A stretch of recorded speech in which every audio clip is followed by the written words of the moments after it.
adding, quote, "They lost steam down the stretch, and that doesn't sit well for him. So the fire burns strong, and there is plenty left in the gas tank." LeVar, do you think Big Ben has another good year left? Well, first of all, it's Art Rooney the second. If you're from Pittsburgh, you can't just say Art Rooney because the first has to be the first. This is Art Rooney the second.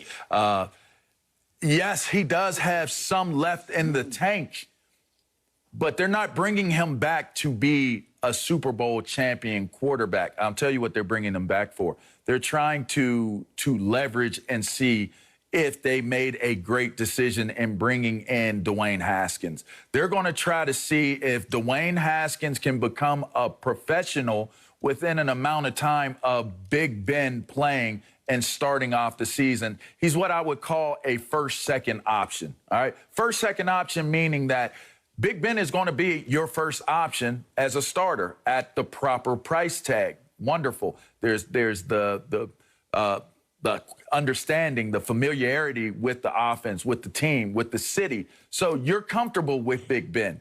You may not feel as though Big Ben has enough in the tank. So that's why we bring in Dwayne Haskins at a great price tag. We caught him, and he's going to be hungry to be more than what he was in Washington. That's where Haskins is from. There are a lot of reasons why things could have gone wrong, especially adding COVID into the scenario with a young man that hasn't quite figured out what being a professional at the pro level is. So Big Ben buys them time to find out, can we bring Dwayne Haskins along far enough during the course of this season where Ben becomes our second option? And then we put Haskins in and see if we can make this run, because they do have a defense that's good enough to win the Super Bowl. They have an offense that if they get one more developed guy, if Claypool comes on and can actually take that number one spot and be that guy, if they decide to bring Juju back or develop a couple other guys, I think that they're a running back away, a running game away, maybe one lineman away and one receiver away from being where they need to be on offense to be a contender. So I think you keep Ben in place as a first, second option. And I think that's a safe play for the Pittsburgh Steelers. Yeah, I think you're making some sense, LeVar. Look, at this rate, Ben might be willing to pay the Steelers to come back. Yes. And play. I mean, he's desperate to get back there. So I think it's going to be a favorable situation for them financially, as favorable as it can get with his contract. So I've said this all along. If I'm the Steelers, I am pounding the pavement, seeing if I have a better option than Ben Roethlisberger. Can I make a trade to bring in my next quarterback, my next franchise guy? I don't think that's likely. So if I don't have the better option, rather than just hand the team over to the young Dwayne Haskins or certainly Mason Rudolph for a year, I would bring back Ben on a favorable deal. Because here's the thing, the Steelers don't rebuild, they reload. All right, Mike Tomlin in his 14 years, guys, never a losing record. Never. Even Bill Belichick can't say that after what happened last season. Never a losing record in 14 years. Bill Cowher, 15 years before Mike Tomlin, 3 losing seasons. So the Steelers don't just fall to the bottom. All right, they reload. And Ben, to your point, LeVar, gives them a chance to be, I think, a playoff team. Now, I don't think they can contend for the Super Bowl next year. But I do think they could make the playoffs. And while that's not the ultimate goal, that's not bad. You were relevant. What happened to Ben is that people got caught up when they started 11-0. And people started thinking, oh, my God, this is a Super Bowl team. You looked at people's power rankings, and the Steelers were number 1 at a point. I never believed they were never that. They weren't great as an 11-0 team. That was awesome that they got to 11-0. It shows heart. It shows determination, execution, and good coaching. But they never were an 11-0 team as far as quality. If I had told you before the season the Steelers will be 12-4 and make the playoffs, you would have been happy. You know what? That's not a bad year. But because it started 11-0 and then the way it ended, everybody's down on the Steelers and on Ben. When Ben, look, he wasn't great, but to your point, LeVar, They had no running game. They were dead last in the league in running. They have to address the running game. So get them a rushing attack. Don't throw as much. They threw too much. This was the second most that Ben's ever thrown in his career at 38 years old. So diversify the offense a little bit. Get more of a running game. Bring Ben back. And if Haskins improves and Ben struggles, you can put Haskins in as the starter at some point.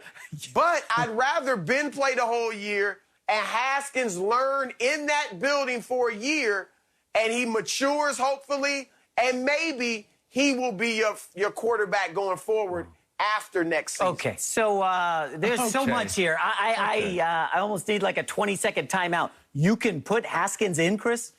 Please stop. No, that's not happening. But here's the interesting story here. So Russell Wilson and Aaron Rodgers both chirped up this offseason. As soon as Brady wins the Super Bowl, remember, Brady said, give me Gronk, give me AB, let's get Fournette. They get to call the shots in Tampa, Tom Brady. So Russell Wilson and Aaron Rodgers both a little upset. What's going on with Ben Roethlisberger, who's won 2 Super Bowls? He's just twisting in the wind. The Steelers kind of let him dangle out there. We're like, hey, we're going to kick the tires, as you said, Chris, on Sam Darnold.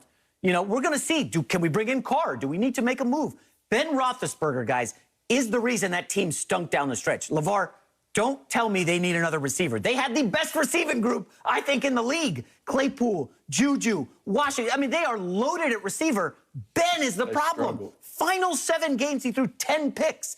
Ben Roethlisberger was terrible down the stretch. Yes, Chris, they started 11-0. The defense was great. They were a Super Bowl contender. They weren't the elite team like the Chiefs, but they started great.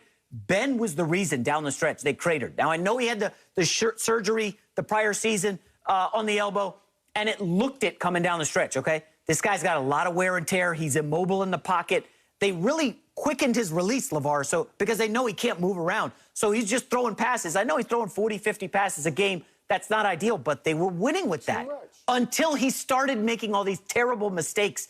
You look at that Cleveland game. I don't even think we're willing to roll the tape here because I'm not trying to throw Ben under the bus. He was abysmal in a home playoff game favored against the Browns. I mean, he messed his pants in that one, guys. It was ugly.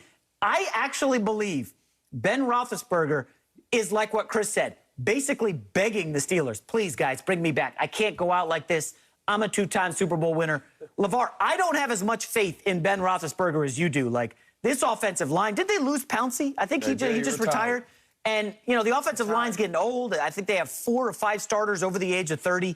Listen, it's not morning where I, you know, bash Dak Prescott and Ben Roethlisberger, but for some reason, the producers picked 2 quarterbacks who I just don't believe a lot in right now. And LeVar, you're smiling. You want to come after me. Go for it. But Ben Roethlisberger was terrible down the stretch. There were a lot of drops. I just want to know what the alternative is. They just showed. I just want from Jason.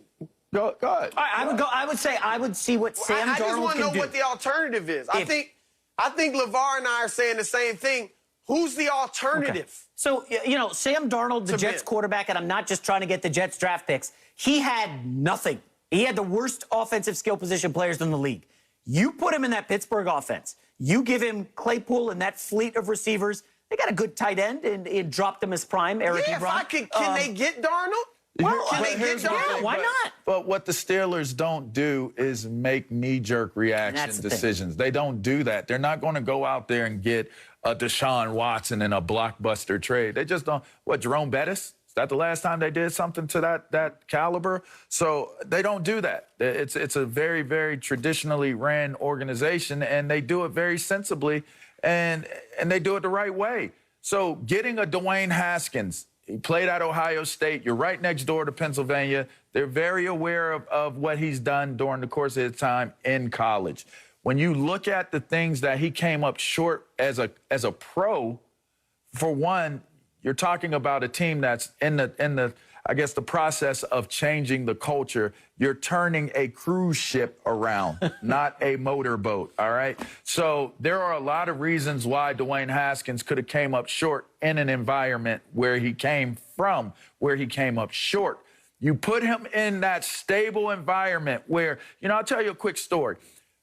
I always ask, why is Pittsburgh such a great franchise that does well all the time? And the guy told me, he worked for the Steelers, he said, you know, this is sum it up.